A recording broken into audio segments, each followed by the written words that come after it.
Hello, everyone. Thank you for joining us today. I don't know where you heard about this webinar from. You know that there are people who should be here this evening, this morning, this afternoon, no matter where you're joining us from. It doesn't really matter. The most important thing is that you're here right now. And I hope you have expectations and you have things that you want to learn. Don't forget that today, this particular webinar rather is a 2-day webinar. Today is just the day, and tomorrow is another day. So no matter where you're joining us from, set your alarms, same time for tomorrow in order to join us. Now, today we're going to be having a very explosive session. My name is Toluche Francis, and I'm here with my friend, my partner, my colleague, Dio Samuel, who is going to be taking you on today on a particular subject that a lot of you have probably asked since we're young, or even as adults, some of you still carry that around. And I don't want to let the cat out of the bag too much, but I bet you've heard a lot about a subject called fear.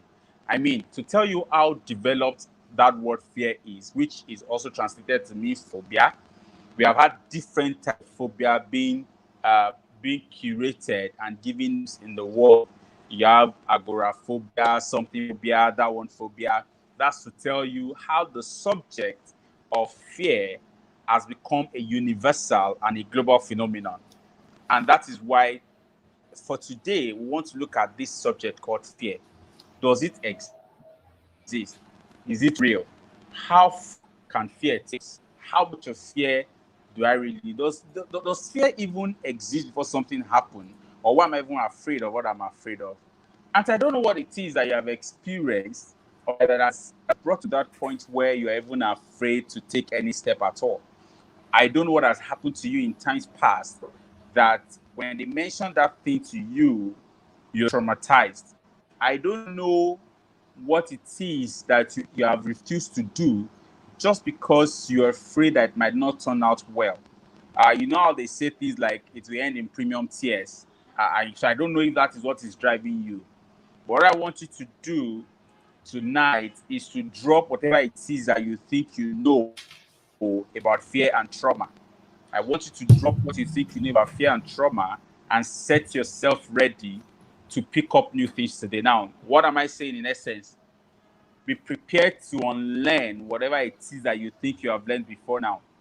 Be prepared to relearn what you think you have learned before so that you can know better and be ready to learn what you don't know before. This webinar is going to do three things for you.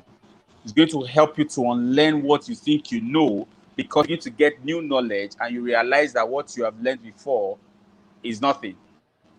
Secondly, it's going to help you to relearn the things that you have learned before because right now you're going to hear pure truth and nothing but the truth. These are time-tested secrets that you have not heard before. These are things that have been practicalized, that we have taught other people, they have put them to use, and their lives have changed for the better. I kid you not. I'm not even trying to sweet talk you right now. I am telling you reality, right? And then the third thing is the things that you never knew, you're going to know them today. And so brace yourself because you're going to learn courage. You're going to learn how to deal with trauma without drugs, without doctors, just by yourself. All right. So we're going to lead you and hold you by the hand. Now, do not forget that you can actually make the best of this webinar if you stay to the end. So don't just start and then leave by the way. So if there's anything you're doing right now that's going to give you, that is going to cause divided attention, maybe you want to quickly suspend that thing to concentrate on this webinar, or you want to go finish up that thing and then come back here. Because if you go away for 1 second, you just might lose a lot. And I really don't want you to lose anything at all because, like they say, the taste of the pudding isn't eating. And so if you really want to grab anything from this webinar, you need to give your full attention for the whole 1 to 2 hours that are going to be here. And so permit me to introduce my colleague tonight. Who is going to tonight? You don't know what is about to hit you. I have been with him, we've worked together, we've been together for years, and I know what he's made of. And I can bet that by the time he's done with you tonight, I don't know what to say. So, ladies and gentlemen, permit me to introduce to you Dio Samuel, who is going to be taking us through tonight. Dayo, how are you? Are you there? I am doing fine. Thank you very much. Thank you very, very much. I'm glad to be here tonight, and I'm glad maybe this morning, maybe this afternoon, maybe So, this Dayo, evening, what depending on wherever it is you're listening to us.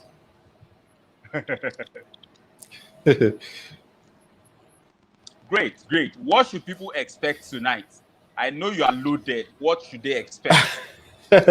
Tonight, please expect to become free from trauma. That's our ultimate promise. And by becoming free from trauma, one of the things you need the most is the key of knowledge. That's what we usually call it, the key of knowledge, because with these keys, you can open any door, particularly doors that have been hitherto shut to you. You can actually flip them open by understanding and utilizing certain knowledge. And this night, today, we are going to be sharing some of these keys with you. Particularly, we are going to be focusing on these 4 keys, the 4 secrets that you need to know right now. And if you want to know more, we will also give you an opportunity to also go into deeper stuff with us. So this night, so today, I am going to be using today because I don't know where you are going to be watching this, or maybe when you are going to be watching the replay. So I don't want to keep using this tonight. I'm going to be saying today.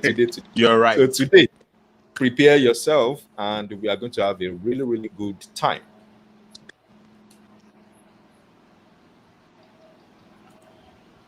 Great. So over to you, Dayo. Do your thing. I'm just that background listening and checking on other people. So I will join you right now. Awesome. Thank you again, Tulushe. So this day, we want to quickly jump into the 4 secrets to becoming trauma-free without drugs, without doctors, or without delays. And if you are here live with us right now, please say hi.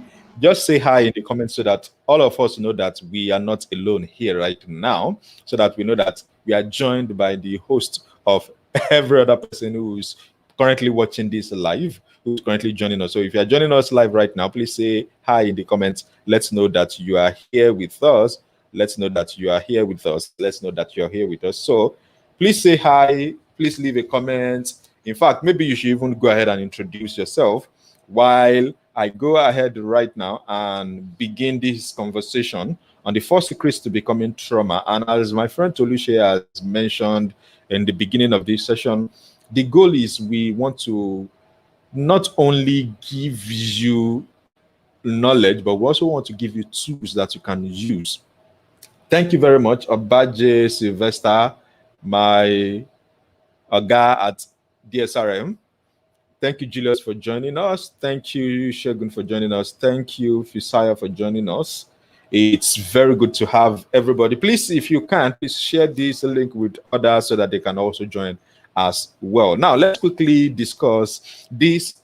Today, I'm going to be sharing just 2 secrets out of all the 4 secrets to becoming trauma-free.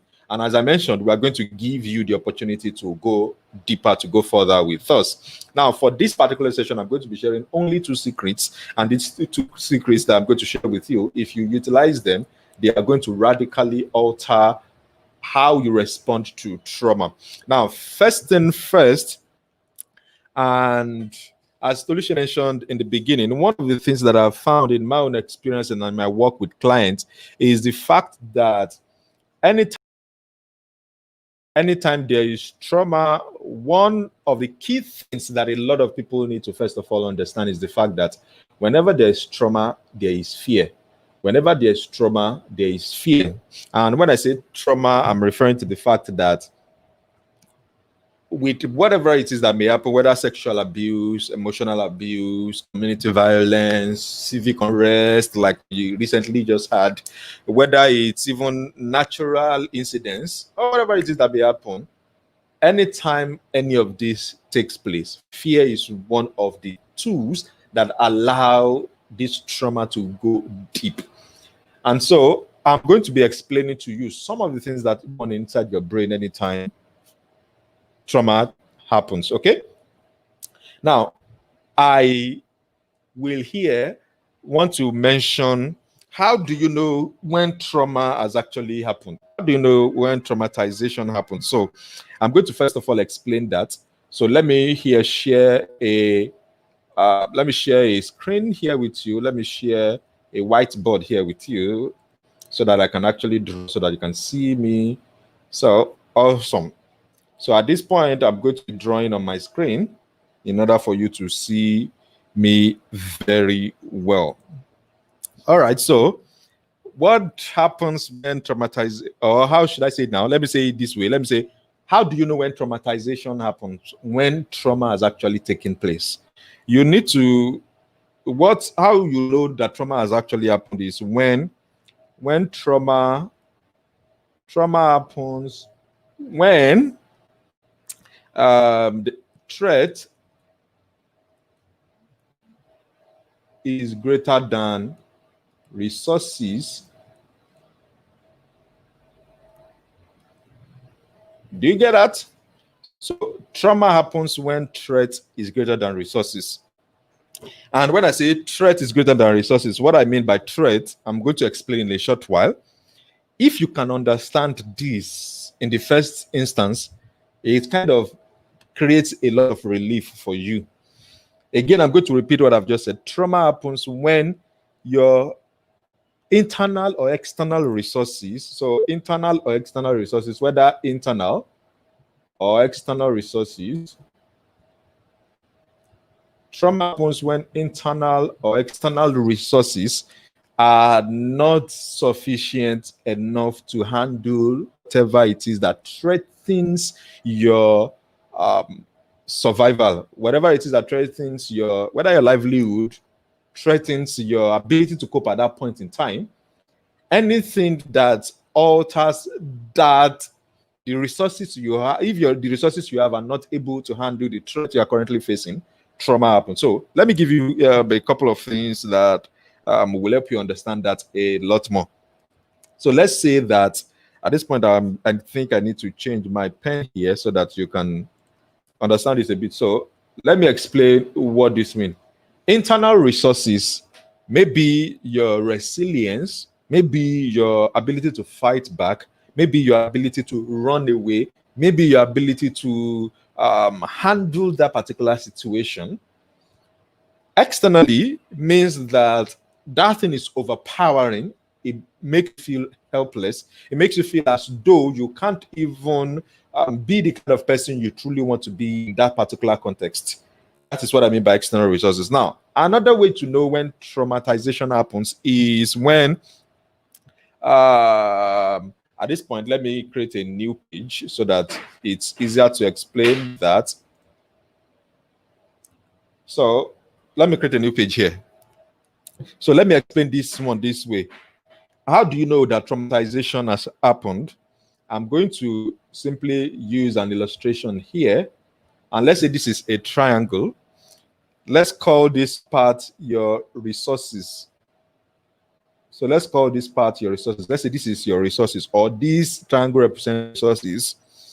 If anything happens, let's say your sense of control, your sense of congruence.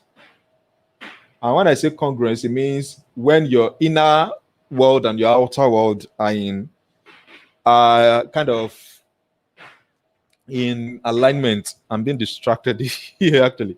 Or maybe when connection, maybe when you feel like you are disconnected from something, or your connection to external world or connection to your internal world, if any of this happens. Now, what I want you to really, really understand here is the fact that anytime any of these is affected, it alters these inner resources.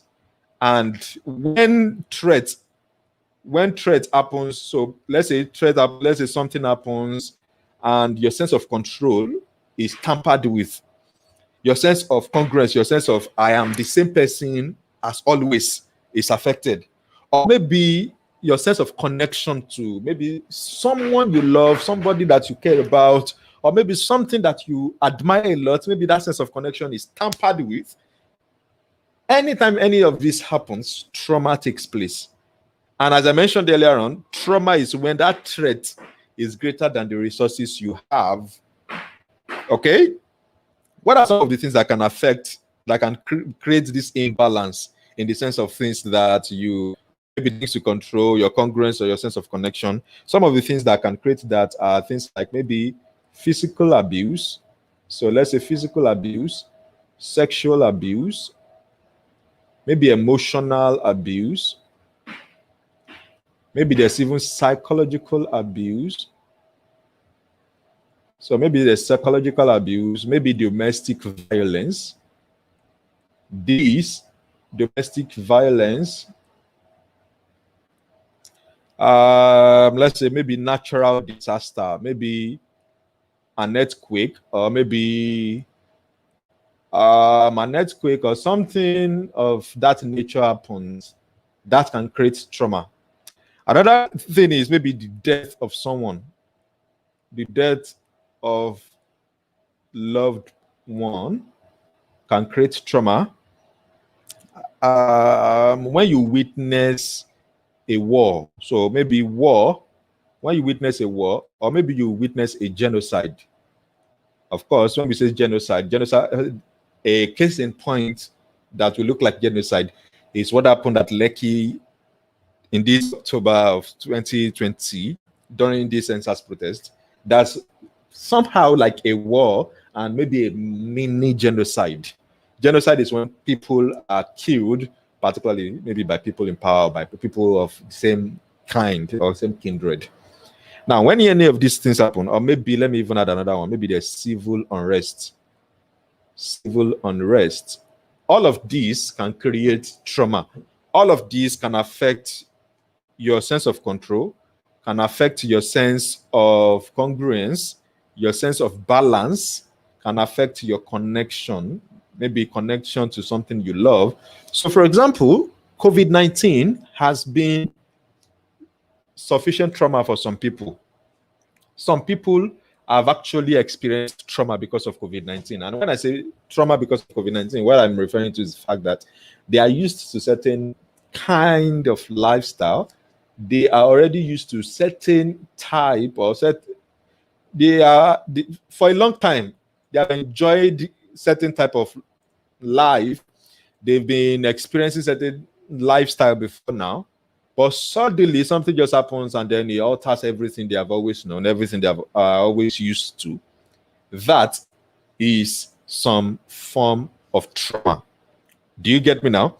Now, having explained these aspects of trauma, that is, here I've mentioned here that trauma usually happens when whatever threatens your livelihood, your survival, or your sense of control, your sense of congruence, your sense of connection, whatever troubles that, whatever threatens that, when it's greater than the resources you have, both internal and external resources you have to handle that situation, that usually creates trauma. And when we talk about being trauma-free, there are a couple of things that you need to know in this dimension. So some of the things you need to know here are, while sometimes they are they are kind of things that you will feel like, okay, everybody should know this. A lot of times, they're not things that people know. So again, I'm going to remind you that I'm going to share with you 2 secrets of becoming trauma-free this night. And my friend and partner, Tolushe, will share with you 2 secrets by tomorrow. So at this point, let me get to use my slides a little. And I want you to imagine what your future will look like right now if you were trauma-free. So I want you to imagine what life will look like for you if you happen to be trauma-free. And if you can, I want you to kind of type that in the comments right now. Let me know, what will life look like if you were trauma-free? I want you to describe that for me in the comments right now. So describe to me, if your life does not have any trauma, maybe, and by the way, I did not mention, of course, I mentioned emotional abuse. Emotional abuse can be in the form of maybe heartbreak. Psychological abuse can be in the form of maybe you are in a relationship with a narcissist. Physical abuse, maybe domestic violence. All of these all play out, okay? So when I say you should imagine what life will look like if you are trauma-free, I want you to imagine some areas of your life that you are currently feeling threatened, and your sense of control, your sense of congruence, your sense of the ability to control the things that are going on in your life are kind of altered. So I want you to consider those right now and give me an answer right about now. So go ahead and answer that right now. Go ahead and answer that right now. Go ahead and answer that right now. What will your life look like if you were trauma-free? Please share that with me in the comments. What will your life look like if you were trauma-free? What will your life look like if you were trauma-free? Please go ahead. Please go ahead. Please go ahead. Share, share, share, share. Let me know. Let me know. What will it look like if you were trauma-free? What will your life look like if you're trauma-free? If you're not confident enough to share it in the comments, maybe you should pick a note and write that down in a note. Perhaps that may be interesting. All right. So one person here mentions, it says, Tomisin, thank you, my assistant. She says, exciting, peaceful, fulfilled. Amazing, amazing, amazing. Tomisin Diamond. Julius already mentioned COVID-19, so thank you for bringing that up. So, peaceful, exciting, fulfilled. Now, this is Tomisin's answer. You personally, what would life look like if you were trauma-free? What will your life look like if you were trauma-free right now? What will your life look like if you're trauma-free? That is, you have a life where trauma is not part of it. Nothing affects you or threatens your sense of peace. Nothing threatens your sense of congruence. Nothing threatens your sense of control. Nothing threatens your sense of connection. And sometimes connection, as I mentioned earlier, can be maybe connection to other people or to something you care about. So I want you to imagine a life like that right now. As you imagine that, please share that with me in the comments. And while you do that, let me here now share with you one of the first secrets to becoming trauma-free. And that is to understand what happens in your brain anytime there is trauma. So what I want to do now is to first of all help you understand what happens in your brain when... All right, so Sylvester, thank you. It says, free from anxiety, I'll be confident to confront any challenges. Amazing. Besides, says, my life will be feel perfect. Amazing. Okay, my life will feel perfect. I get. Amazing, amazing, amazing, amazing. Thank you for your answers. Thank you for your answers. Now, what I want you to imagine right now, what I want you to consider right now is what happens inside your brain anytime there is trauma. Now, the first thing I want you to pay attention to is the fact that there's a way your brain responds when confronted with traumatic situation, anything that threatens your sense of peace. Now, in order to explain that, I will also need to use... So I'll need to use another slide to explain that again. And you will notice that I'm using a lot of slides, right? a lot of whiteboard, right? Interesting.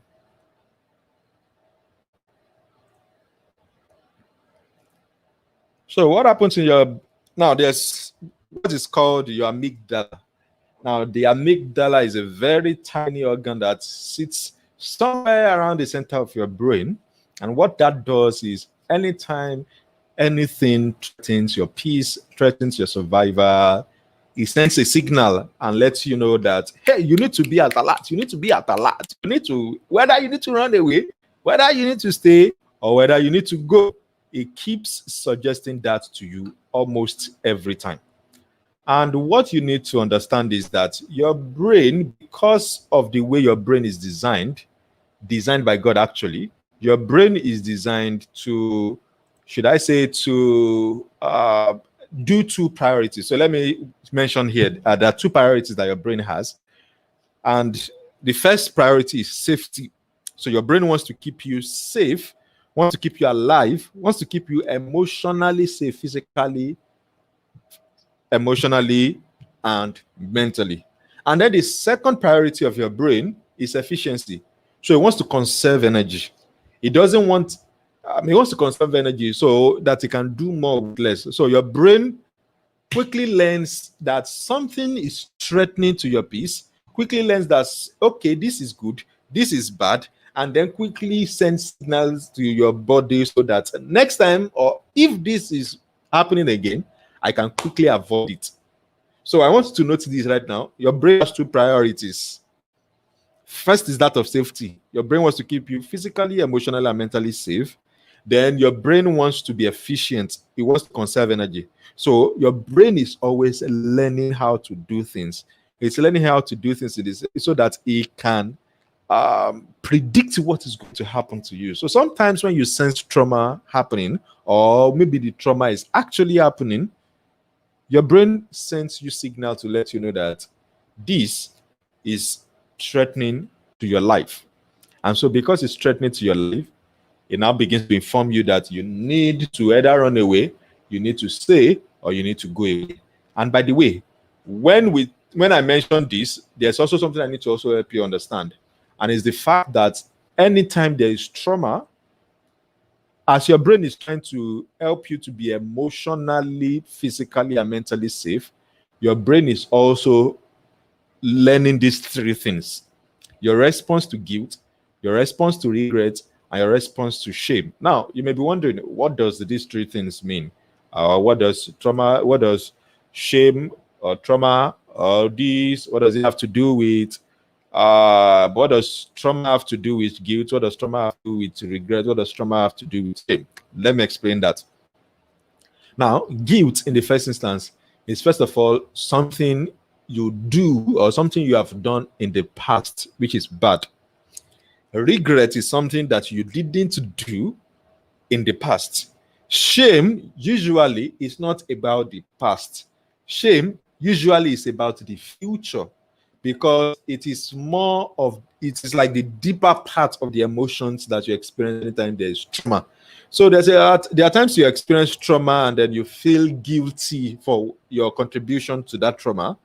There are times you remember certain memories around that trauma and you feel some sense of regret, like, you should not have done that, or I should have done this.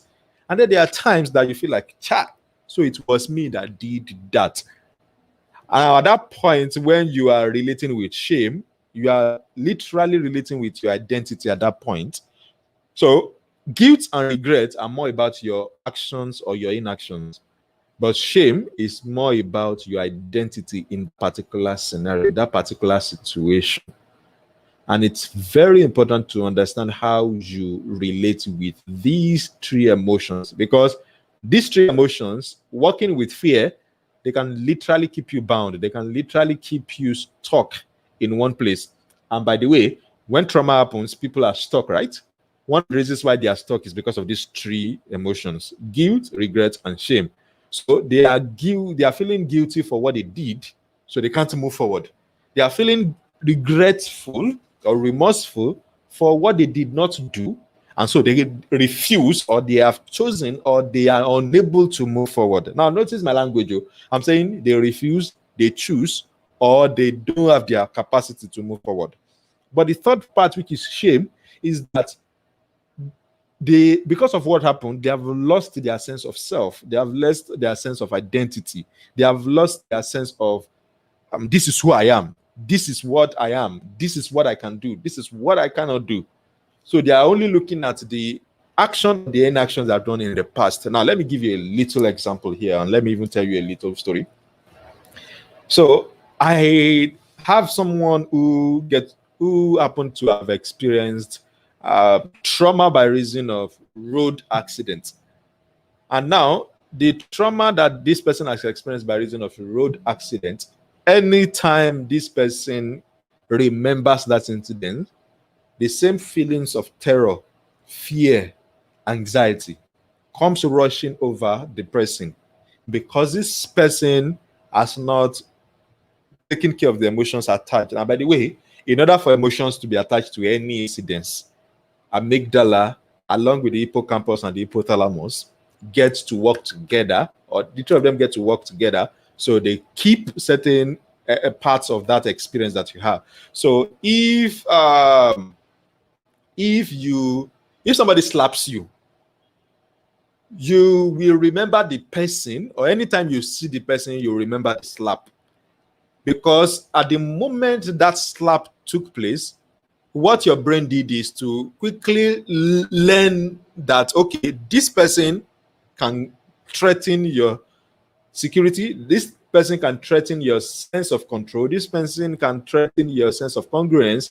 And so anytime you see this person, your brain quickly associates it. Remember that your brain is trying to be efficient, it's trying to learn quickly so that it can conserve energy. So your brain instantly learns that, and then anytime it senses that this person is coming, it tries to say, what happened that time may happen again, even though this person may have apologized, even though this person may have appealed to you that, I'm sorry, it was the devil, like they used to say.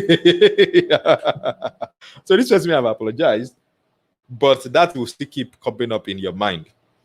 The reason why is because there's something called memory. So at this point now, let's talk about memory. Now, when we talk about memory, there are two things that I would like you to know here. When we talk about memory, there are two kinds of memory. And I believe that this side of this particular training right now, I believe that this side will actually help you to deal particularly with trauma. Now, when we talk about memory, there are two kinds of memory. There's implicit memory and there's explicit memory. Now, explicit memory is the memory that is conscious. Typically, there are no emotions. There are no emotions attached to that memory. And somehow they are episodic. And when I say episodic, for some of you that may know me and particularly may have come across some of my materials, you know, when I talk about episodic, I'm referring to things that happen in episodes. Maybe that happened the first time, happened the second time, happened the third time. That's what I'm referring to as episodic, right? So explicit memories are usually episodic. So they come in flashes like that. They come in concurrent flows like that. So sometimes you remember, sometimes you not remember, sometimes you remember, sometimes you don't remember. But there's the other side called implicit memory. Now, implicit memory basically have emotions attached to them. So sometimes you may not even remember what exactly happened, but you still are in touch with how you felt at that point in time. And sometimes they can be called body memories. By body memories, what I'm referring to is the fact that your body stores part of that incident. So there's a scan, or there is some physical response to what took place when the original incident happened.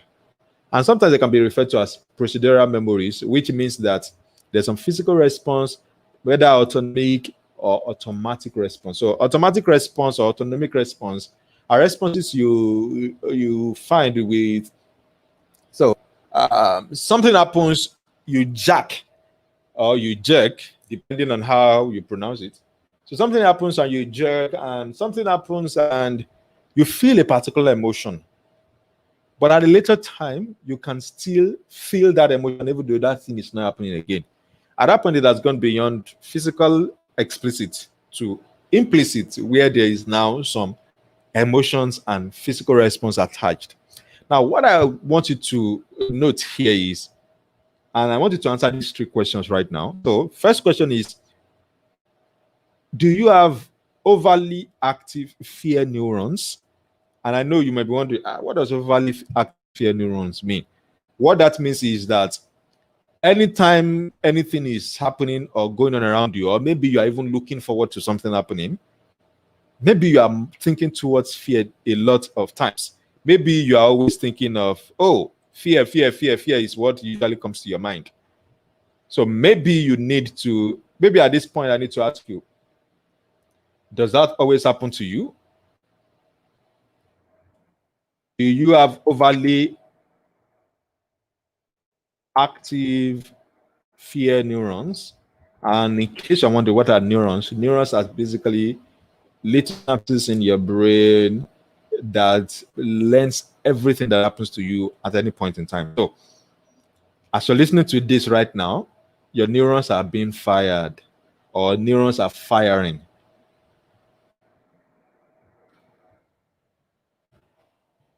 All right. So neurons are firing as you are learning right now. As you are taking in what I'm sharing with you right now, neurons are firing. The second question I want you to answer is, do you have overly or underactive reward neurons. Now, when I say underactive reward neurons, what I mean with that is when something happens, you either feel good or feel bad when that thing happens. When you feel bad, that is active fear. When you feel good when something happens, that is a reward. It's more like when we talk about reward is like you did something and then you get a reward for it. So, do you have such neurons underactive in your brain that is, even when you are told that you look beautiful, do you deny that you look beautiful? That's a signal of underactive reward neurons, because compliments, saying good things to yourself, are part of a reward that you are giving to yourself or that other people are giving to you. But when you have underactive reward neurons, anytime you hear something like that, maybe somebody tells you look good, or maybe somebody tells you look great, you quickly bounce it off to something else. So in typical parlance here, when you tell somebody that you look good, you say, I thank God, though, it's God that is making me look good. And most times it's a lie. God did not wear you clothes. God did not put any clothes on your body. God did not wear a wig for you. God did not put makeup. God did not brush your teeth. So a lot of times people just bounce that off because they are trying to reduce their reward neurons. So when your reward neurons are underactive, that can also be triggering threat feelings in your own life. And the third part is, if any of these, if you answered yes to any of these, maybe you have overly active fear neurons or you have underactive reward neurons. That is, maybe somebody gives you a phone, you don't feel good about the phone. You just like, maybe it's phone. Well, it's BSF. That is, you're already creating trauma in your own life because you are training yourself to feel threatened even when something good happens or something bad happens. So you will keep feeling threatened. You will keep feeling threatened. You will keep feeling threatened. And moving on for again, I'm going to ask you here, with what you have learned here right now, what would your life look like if you were trauma free? If your life completely is, if we take out trauma out of your life, what will your life look like? I want you to do to imagination right now. As we My do life will that, be beautiful. your life will be beautiful. Awesome. I'm telling you. Because trauma can be okay. So what I wanted to say was trauma can be very traumatizing. And that's true. And by the way, you notice that we are laughing. That's because humor can be an interesting solution to trauma. But anyway, when we get to that, we'll talk about that. So Dio, with what you have taught us, today, yes, is this all that you have in store for us? This is just a tip of the iceberg. definitely this is not all there is, and this is not like we usually say, all there is to know is not all there is that we teach. This is just only a little part. Now, while I can still cover maybe a few things before we round off, I think we have a couple of time. While I can still share with you maybe two things more. Of course, I've shared with you right now, I've talked about how your brain responds to trauma, and I've also talked about your memory and your responses to trauma. I've also talked about shame, guilt, and regret, how those work. The question now becomes, if you want to now transform trauma to a superpower, how can you do that? Because ultimately, our goal is, if you are going to become trauma free, you need to learn how to thrive beyond trauma. So, in order to thrive beyond trauma, we will most likely invite you to join us in a mini boot camp that we'll be starting. And Tolushe can share more about that right now. So, Tolushe, please share with us more about Thrive Beyond Trauma, which is a mini boot camp that we are putting together for those who would like to actually go deeper, especially go into the therapeutic part of implementing some of the things that we are going to learn. Excellent. So whatever it is that you have learned here today or that you will learn tomorrow may just sound like theory to you. But you see, Dayo and I are therapists who have worked with people in the area of grief, trauma, fear, panic attacks, and a host of others. And of course, we're also authors. I mean, I wrote my second book, titled Beyond Blue, was on how you can cope with grief and loss, no matter what it is that you have lost, and a host of other things like that. But you say Thrive Beyond Trauma is a mini boot camp that we are putting together where you're going to be with us, right? You're going to be with us, and we're going to take you through. Now, in as much as you may be in a group, we're going to pay attention to each and every one of you to take you through that journey of you thriving beyond the trauma that you have experienced. I don't care the name of that trauma. For us, trauma is just trauma. It doesn't matter whether it's the loss of a loved one, loss of a loved thing, loss of a pet, a job, a family member. It doesn't matter. The most important thing is anything that denies you sleep, anything that denies you the joy that you desire, as long as that thing takes away your peace, it is traumatizing. And so this mini boot camp is going to bring you together, and we are going to be there with you, Anton, through I think about 4 weeks or thereabout, to give you further details tomorrow. But I want you to prepare your mind. If you really want to make the best use of this 2-day webinar, you need to be part of that boot camp. Otherwise, your situation will be like that person who started school and dropped out and says, you know what, it doesn't matter whether I complete my schooling or not. I can be like Bill Gates. What they have not told you is that Bill Gates learned a skill even though he dropped out of formal education. All right. So you must realize that for you to make the best use of this 2-day webinar, you need to be part of that boot camp. Now, what Dayo has shared with you today and the few things he's going to share are things that he has worked with people through. He has worked through with people that is giving to you in form of theory right now. But on that boot camp is going to take you through it practically. You see, we don't believe in giving you a guidebook. No, we hold you and walk you through. You know the way a man holds his wife and walk through the aisle, exactly how we do for you. We lead you to arrive at that solution. We don't give you the guidebook that gives you the solution because we believe that life and things that have to do with your life are not done by using guidebooks. And so as therapists, as professionals, we will lead you through to get your destination. So Dayo, share with us a few things that you have left so that we can wrap up today's show, and then our people can go back and prepare for tomorrow. All right. Thank you very, very much. So let's quickly look at how to transform trauma into a superpower here. And this is a prelude to how to thrive beyond trauma.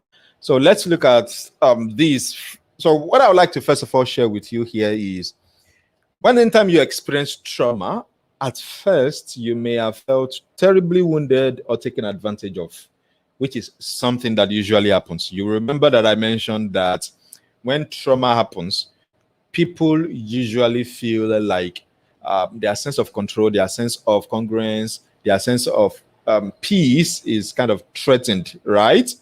This here may be your first response to trauma. Now, what if you can see your experience from a different perspective? That is, the people and the motivation involved begin to signal mental resilience and healing for you. And interestingly, tomorrow Tolisha is going to talk about resilience and how you can develop that, particularly how that works with trauma. So Tolisha is going to share with you on resilience tomorrow. So don't miss that for anything. Now, so I want you to know that you can actually transform trauma into a superpower. In order to do that, you simply need to change your experience or how you look at what that trauma is or what that trauma has caused for you. You simply need to change your response to that.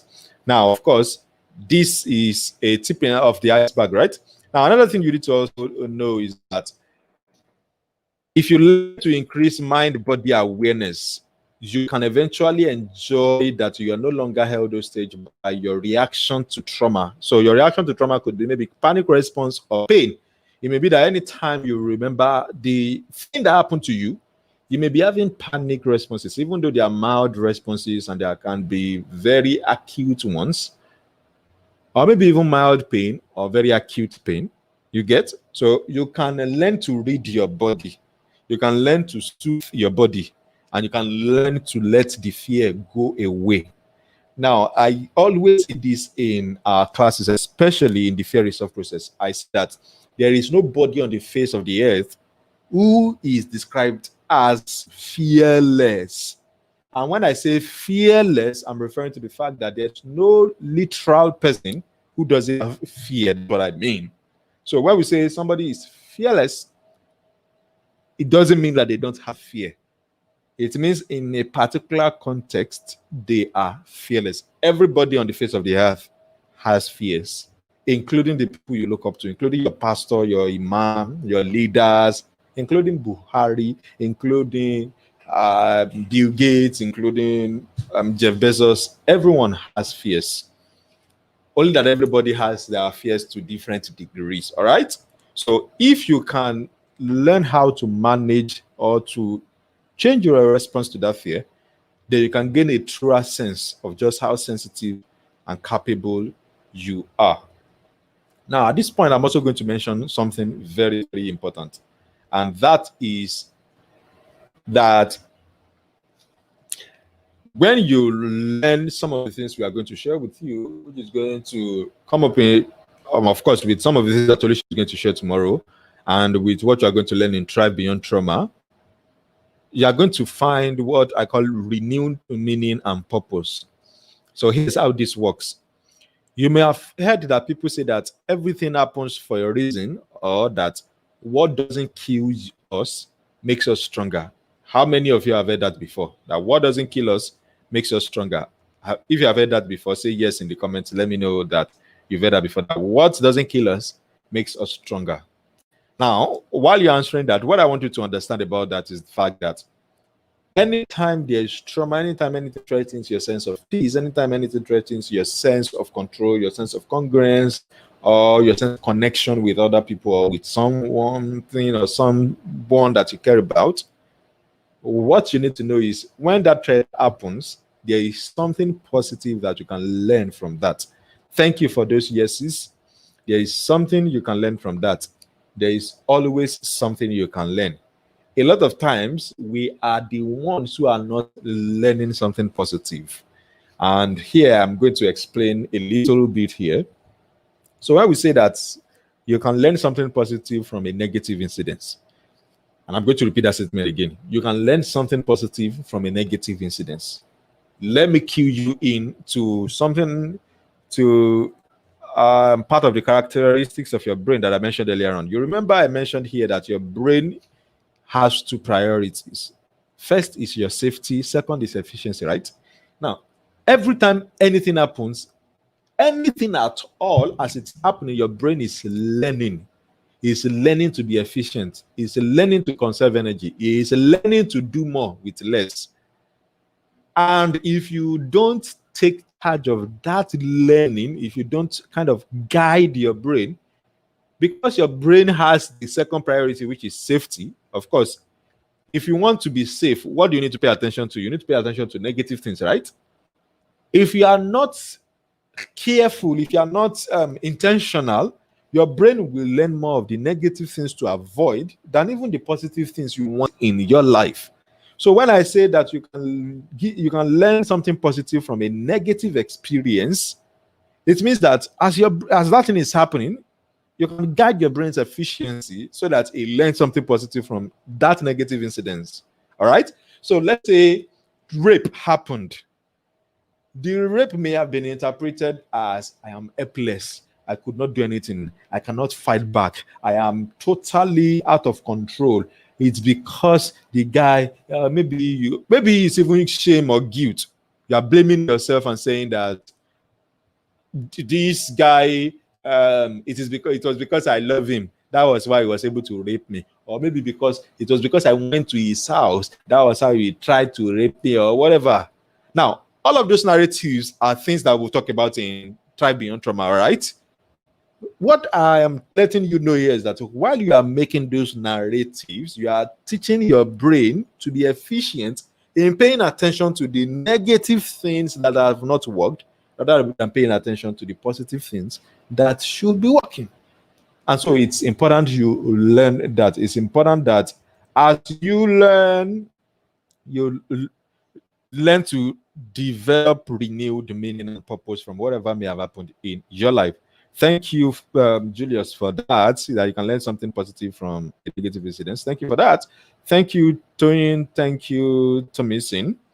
Now, at this point, I'm going to pause this here. I've shared with you three things here that you can transform trauma by, first of all, changing your perception of that trauma or your perspective of that trauma.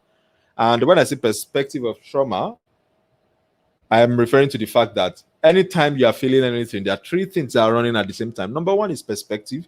Number two is proclamation. And number three is posture, what you do with your body. So as anything is happening, you can always adjust or alter your mind-body awareness. You can always adjust that. And the third thing I mentioned here is that you can create a renewed purpose, renewed meaning and purpose. Now, more good can come from your trauma. Let's guide you to healing and harmony. And we'll be glad to guide you to that as Tolu share. So I don't say Tolu share again, and then he will now finish me.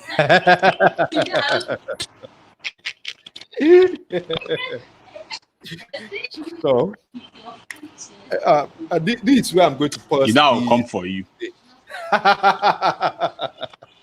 This is how I'm going to pause this today. So hopefully, I believe you have learned one thing or two.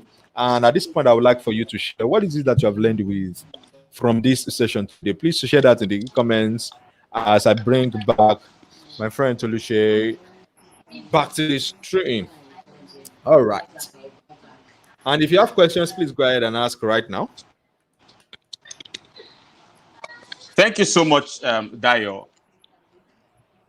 Sure. So drop your questions. I'm sure Dayo is going to attend to them. We have very few minutes left to spend here. Now, I just want to say that you can still copy the link to this broadcast and share with your friends and enemies who did not attend here today. Now, let me tell you the honest truth. You need those enemies in your life because as you're progressing and you're getting better, they will talk about it and they'll begin to ask you. All right. So copy the link to today's webinar and share with as many people as you can share it with. Let them watch it and prepare their minds for tomorrow. As before you go to bed tonight, tell at least 5 people about your life today and how this webinar has changed your perspective towards trauma, towards fear, right? And share with them. And tomorrow, you're going to get the link to tomorrow's webinar before you're going to get that email. So I encourage them to register so that they don't miss out and they don't join late tomorrow. Now, the interesting thing is I can bet that you enjoyed tonight. Tomorrow is going to be mind-blowing and massive. And like I said, you can only do yourself the very best. If you don't register for the boot camp, your case may be like that person who fried akara and did not eat it after frying. So who did you fry it for? All right, and you don't want much energy to prepare a good yourself, yet you did not eat the meal. So brace up tomorrow. Come with your notes. All right. Invite people. In case they doubt you, share today's. You can copy this YouTube video. It's just below where you see the button share. Just click on that share. You see copy link. You can even share it to Twitter. Let people watch. They will come back and tell you, thank you for sharing video with me. How far tomorrow, Uncle? How about tomorrow? You see that they would ask you. All right, so invite people and you yourself prepare for tomorrow and prepare for the boot camp. Dayo, let's bring this to a close. What is left? Sure. So at this point, I'm going to invite you to join us at the boot camp, the mini boot camp actually, because it's not a long boot camp. It's going to be short, and more importantly, it's going to be really, really life-changing. Yeah, it's going to be really, really life-changing. Try Beyond Trauma. We'll give you more information tomorrow so that you can find how to register, how to become a part of it. But Try Beyond Trauma is something you don't want to miss. Try Beyond Trauma is something you want to encourage as many people within your circle to actually become a part of. Even if they feel like trauma is not something they are currently experiencing, the truth is, if you live in a nation like we live in this Nigeria, trauma is part of news. Trauma is part of social media. Trauma is part of, in fact, During the, October, during I actually talked about something called absorbed trauma, which is trauma that you absorb from other people's experiences, from what is happening to other people. And in a nation like Nigeria, especially if you grew up in a time that I grew up, where we used to hear of Nkombe, I mean, we will finish Nkombe in the night.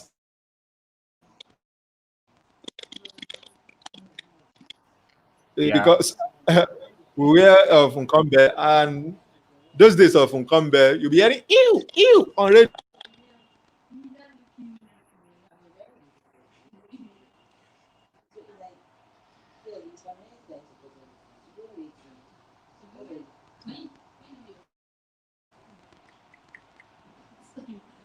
Since you have lost that.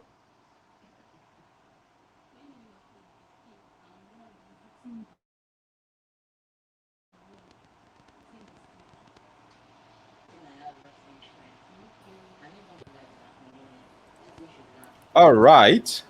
So Bye, are you thank there? you. Yes, I'm back now. It appears my network quickly acted up, but I think I'm back now.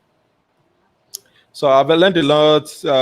We need to increase our resource bank It so resources appears can always be given at threats. he's struggling Amazing. with his network. Yes, I guess I'm struggling with my network, truly.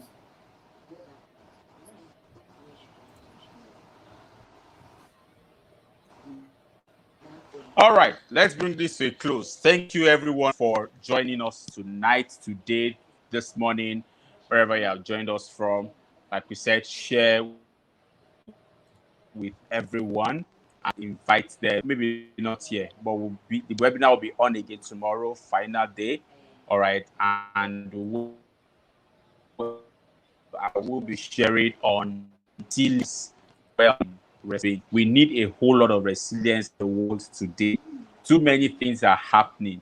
A lot. 2020 has been a tough one for everybody, and we need to actually develop our resilience, build our resilience for a better well-being. So thank you very much for joining us. I'll see you tomorrow in one. Bye bye.